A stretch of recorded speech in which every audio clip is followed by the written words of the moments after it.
avec l'eau à côté, les arbres, c'est bien quoi, c'est un petit îlot de bonheur en ville. Ce que nos grands-parents mettaient dans le sol pour nourrir. Et que maintenant on a mis dans des sacs en plastique et puis on revient aux origines. Alors, le pavillon de compostage vient, en réalité, c'est un concept que l'on a vu en Belgique. On est allé à Ostende où on a vu cette notion. Il parlait de pavillon de compostage. On a trouvé ce terme tout à fait adéquat et sympathique. Que ce ne soit pas vu comme un lieu de dépôt d'ordures. Pour nous, le compost, c'est noble et donc ça justifie un investissement pour avoir quelque chose de propre pour le faire. Le compost, bon, c'est une petite cabane avec 2 bacs et il est fermé dans la semaine. Il est fermé à la clé. Et il est ouvert tous les samedis matins, il y a 2 heures, un créneau de 2 heures d'ouverture, le samedi matin de 10h à midi, donc créneau pendant lequel les habitants peuvent amener leur compost.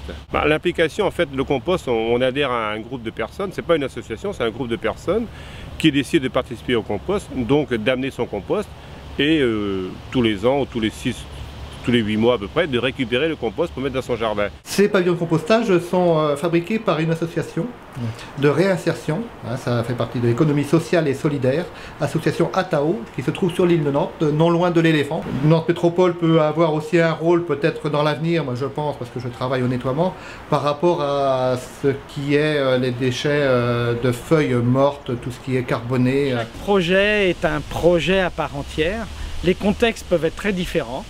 Nous avons des sites qui sont à l'initiative d'associations d'habitants, comme par exemple ici une AMAP qui veut installer un composteur sur une petite place auprès d'un marché un samedi matin. Notre composterie, pouvoir mettre à disposition ces pavillons de compostage pour les gens et apporter tous les services qui vont avec, c'est-à-dire l'étude de l'implantation, la taille du composteur et ensuite la formation et les mesures d'accompagnement. Et bien, on peut aller jusqu'à 200 familles, 200 foyers dans les pavillons de 20 mètres cubes. Alors ma mission aujourd'hui elle est assez simple, c'est on va dire de coordonner le projet.